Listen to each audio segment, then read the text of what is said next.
Olá pessoal, aqui quem fala é o Victor, trazendo mais um primeiro vídeo de Counter-Strike Extreme Zombie. Aqui é mais um game que eu achei aqui para jogar, né? Aqui tem modo zumbi, esse aqui é zumbi, tá? Vocês podem escolher o mapa, agora não vai funcionar porque... eu não sei. Não estão recomendados. Aqui vai dizer que pra você fazer um pequeno jogo. Aqui põe.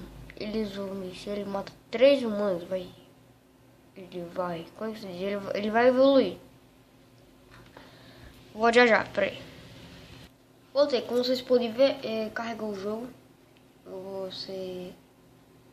Isso aqui mesmo. Vocês estão vendo? Posso comprar arma, mas tem meu lugar, onde é o lugar de polícia, você pode comprar armas boas. Eu vou já rapidão. Voltando aqui, né? Agora tem que ser errado pra caralho. Putz.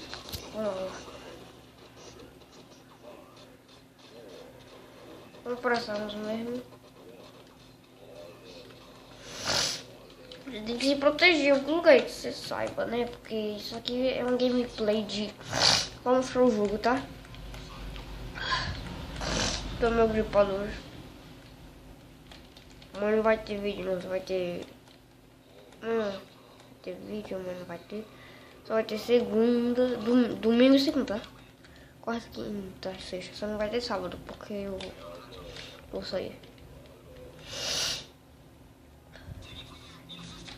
Pera aí.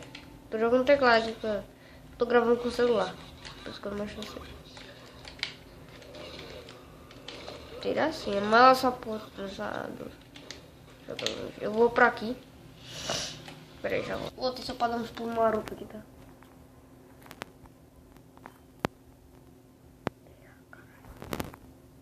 Tá, então lá. Quando vocês estão vendo, eu passo no escuro do caralho. Gravo no escuro, nunca posso fechar pra não escutar.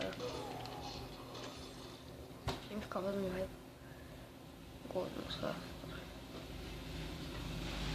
Eu posso comprar bora, mas eu não teve tempo porque já tava acabando o tempo. Aí eu tinha tempo pra gravar. Tá vendo que jogo longe?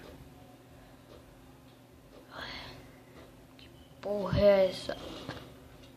Filho da puta, me mata.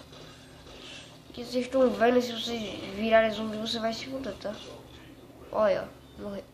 Era só isso pra mostrar a vocês qual jogo eu tenho. Mas volto daqui a pouco pra fazer mais vídeos de jogos que eu tenho aqui, tá? Então, fui!